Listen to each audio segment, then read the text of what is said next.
Bonjour les amis. Alors, vous vous souvenez, il y a 2 mois, on était sur ce balcon et on a créé ce petit potager suspendu. Et vous voyez, c'est quand même fabuleux. Là, c'est la 9e salade récoltée sur le balcon. Donc, je vous propose qu'aujourd'hui, on fasse un petit état des lieux, une petite tournée, pour voir ensemble ce qu'il faut faire, ce qu'on peut récolter, s'il faut tailler un peu, s'il faut tutorer, s'il y a besoin ou non d'engrais. Traitement si jamais il y a telle ou telle bestiole. On va faire un peu le tour de tout, en commençant par le citronnier. Alors, vous vous souvenez, le petit citronnier, quand on l'a planté, il n'y avait pas un seul bouton floral. Regardez, il est en pleine floraison, c'est magnifique. En discutant avec mon pote, il m'expliquait que très souvent il y avait des bourdons qui venaient, donc ça c'est très bien, ça va faire la pollinisation. Il est vraiment en pleine forme. Alors, le paillis, parfait. On peut regarder en dessous.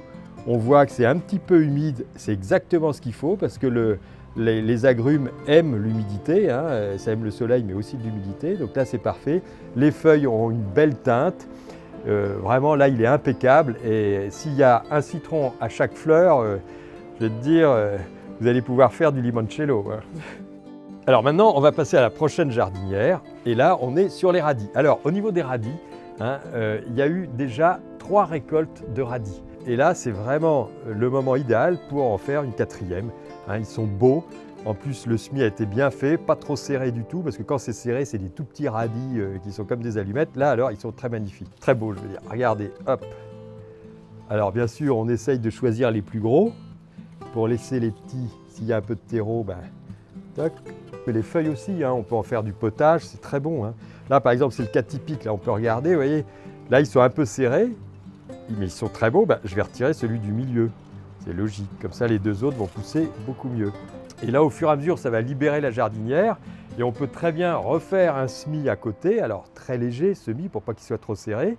Et puis petit à petit, il y aura un renouvellement de radis.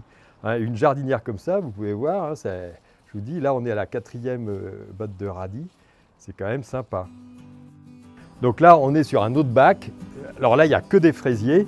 Il y a 2 variétés, une fraise des bois et puis deux autres variétés où on voit là aussi, il y a des fruits qui commencent à être très beaux. Celui-ci, là, il y a une belle petite fraise qui ne demande qu'à mûrir. Comme on est plein sud, ça va aller très vite maintenant. Le feuillage, il est beau, il est sain. Il n'y a aucun problème de maladie ou d'attaque parasitaire. Par contre, ce qui se passe, ils se plaisent bien, ça pousse et il y a ce qu'on appelle des stolons. Parce que justement, le fraisier, en pleine terre, il fera plein de petits fraisiers. Alors ici, le but du jeu, c'est pas de se retrouver avec un tapis de fraisier. Donc, on va les sacrifier. Alors, les sacrifier ou bien repiquer ces petits fraisiers-là, parce que ça, c'est des fraisiers potentiels. Vous voyez, on voit les racines, on voit les feuilles. Donc, il fera ce qu'il voudra. S'il a encore de la place pour faire un autre bac, mais en tout cas, toc. Alors, pourquoi il faut les couper? Parce que tout simplement, ça va prendre de la sève au pied initial et du coup ce sera au détriment de la floraison, de la fructification. Alors ce qu'on cherche c'est de produire des fraises, c'est pas de faire des stolons et des stolons, donc on les coupe. Hop. On a vu les fraisiers, maintenant la salade. Donc ça c'est l'endroit où il y avait la magnifique salade où on peut manger à 15 personnes. Donc là qu'est-ce qui se passe? Je peux retirer quand même le pied ou non, je ne vais pas le retirer parce qu'il est tellement enraciné que il y a 2 solutions là. Vous pouvez la laisser en place. Il peut très bien y avoir d'autres feuilles qui vont pousser. Je ne me souviens plus quelle variété on avait choisi. Et je vais repiquer une salade qui était d'un des semis antérieurs. Alors je vais prendre la plus petite qui est sur le côté, c'est pas grave. Idéalement, il aurait fallu prendre celle-ci, mais comme elle est plus grosse. Donc là, je la prends en faisant bien attention de prendre un maximum de la totalité de l'appareil racinaire. Et puis, je la plante à côté de l'autre. Alors, je fais bien attention à retirer le chanvre, la paillette de chanvre. Et là, voilà. Et du coup, l'astuce pour optimiser la production, c'est de toujours occuper le terrain. Dès que vous récoltez, vous ressemez ou vous repiquez à l'endroit où vous avez récolté. Et comme le terreau contient de l'engrais organique, il va pouvoir alimenter à nouveau toutes ces salades. Donc là, vous avez vu, j'ai mis un petit peu le beans au niveau du chanvre. On voit le terreau apparaître. Et ça veut dire quoi? Ça veut dire que quand il y aura le soleil qui va taper en plein, il y aura une forte perte d'eau par évaporation. Donc je vais rajouter un peu de chanvre. Parce qu'en plus, plus ça va, plus on va vers les journées très chaudes de l'été. Donc c'est vraiment important de bien pailler. ensuite, vous vous souvenez, on avait planté un framboisier. Il était tout petit, hein. Là, regardez ce qui se passe. Merveilleux, il y a eu des fleurs, il y a déjà des fruits. Il y a même une framboise qui est presque bonne à être mangée. Encore une autre ici. Les feuilles sont belles, hein, en pleine croissance. Les tuteurs font bien leur fonction de soutenir les tiges. Le paillis, ça va, c'est nickel. La vigne, là aussi, elle est vraiment belle. On voit que là, elle pousse bien, les feuilles sont belles, bien brillantes. On voit une feuille qui est super brillante, les jeunes feuilles. On voit les futures grappes. Et là, il y en a 1, 2, 3, 4, 5, 6. Donc, elle est vraiment magnifique. Et alors là, ce qu'il va falloir faire, c'est que on voit, elle pousse vraiment bien. Mais là, elle va commencer à plus avoir assez de lumière. Donc, et en plus, elle va pomper de la sève. Donc, on va la tailler en verre, alors très délicatement, parce que les feuilles d'une vigne, c'est un peu ses sources et ses panneaux solaires, hein. Alors, si on coupe tout, on a tout faux. Donc, il faut qu'elle ait encore de la feuille pour alimenter les grappes. Donc, on va juste couper l'extrémité, toc, pour la canaliser un petit peu. Et celle-ci, là, ces branches-là, on va les emmener petit à petit vers un fil de fer qu'on va accrocher sur le côté. Et alors là aussi, c'est quand même fantastique le monde du végétal, parce que j'avais rapporté 2 boutures de vigne, hein, une vigne qu'on avait taillée, une vigne ancienne, et on s'était dit, bah tiens, on va faire des boutures au pied de cette belle vigne qu'on avait plantée. Ces boutures, on les avait imbibées d'osiril, on les avait trempées dans l'osiril, hein, un stimulateur de croissance racinaire. On s'était dit, bon, on verra bien si ça pousse ou si ça ne pousse pas. Elles ont super bien repris, hein. Et là, les deux, celle-ci, celle-là, vraiment, c'est très bien parti. Ça veut dire qu'on a 2 autres vignes potentielles. Et puis, on va terminer par les pieds de tomates. Alors, les tomates, là, en l'occurrence, on avait opté pour des tomates cerises, tomates cocktail. Rappelez-vous, des tout petits pieds comme ça, dans 2 bacs qui ne sont pas très grands, hein, volume assez réduit, mais encore une fois, avec un excellent terreau qui a permis une croissance magnifique.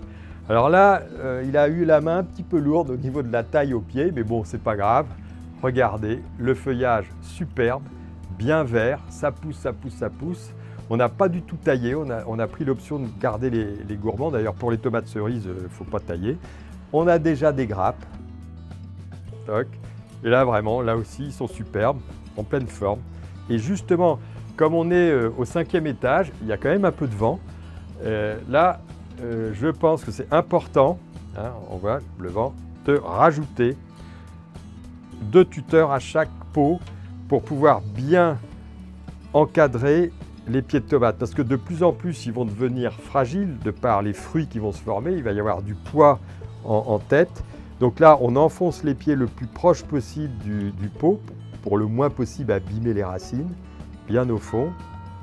Toc, et je vais en mettre un autre de ce côté-là parce qu'il a l'air vraiment d'être encore plus beau de ce côté-là. Toc, voilà. Un petit peu évasé, hein.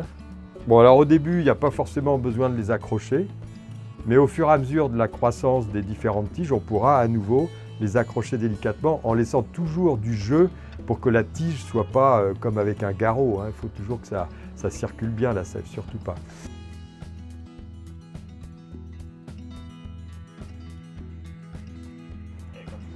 Alors, au niveau de la fertilisation, vous vous souvenez, on a choisi un terreau qui contenait un engrais organique. Il avait une réserve d'éléments fertilisants pour à peu près 5 mois. Donc là, on est à 2 mois. Il y a encore 3 mois de réserve. Donc ça veut dire quoi?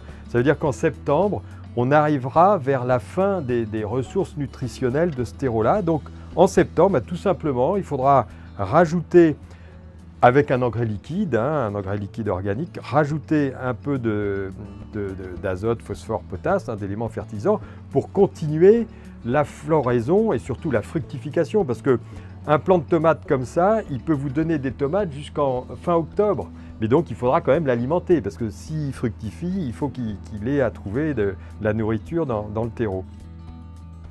Alors, quand on regarde avec attention ce pied de tomate, c'est vrai qu'on voit des petites bestioles blanches qui ne bougent pas. Ça, ce sont des mues de pucerons. Et puis, on voit des pucerons vivants, mais on en voit très très peu. Hein, j'en vois un ici, j'en vois un autre en dessous là. Donc à ce niveau-là, il n'y a vraiment pas péril en la demeure, il n'y a pas nécessité de traiter. Si par contre dans les jours qui viennent, on s'aperçoit que la colonie de pucerons elle commence à se développer, comme en plus ici on est sur un balcon au 5e étage, avant qu'il y ait des auxiliaires qui viennent réduire la colonie de pucerons, c'est quand même pas évident. Donc là, tout simplement, il faut prendre un produit d'origine naturelle. Je conseille comme produit justement pour un balcon comme ici, pour ne pas avoir à utiliser 36 produits phyto, produits de traitement. Il y a Oriange 3 en 1, qui est un produit qui a pour originalité d'être à base d'huile essentielle d'orange douce. Et ce produit-là, il est hyper large au niveau efficacité, c'est-à-dire qu'il agit sur les insectes, les acariens, donc les petites araignées rouges, et aussi les maladies, et notamment le mildiou de la tomate. Donc ça veut dire que si jamais vous avez des pucerons en trop grande quantité, eh bien vous traitez avec Oriange, pulvérisation foliaire. En plus ça sent très bon, ça sent le citron. Et du coup vous allez tuer les pucerons qui sont en surnombre et vous allez protéger votre tomate des risques de mildiou. Parce qu'il peut y avoir des spores de champignons qui viennent avec le vent, avec des gouttelettes de pluie s'il y a une forte vent. Et bien là, l'intérêt d'Oriange, c'est que vous ferez vraiment d'une pierre deux coups, à la fois insectes et à la fois maladies. Mais pour le moment, il n'y a rien à faire. Ce qu'il faut, c'est rester vigilant, bien regarder ce qui se passe. En plus, on est sur un balcon, donc chaque jour, on peut regarder ce qui se passe. Mais là, vraiment, le pied de tomate, il est superbe.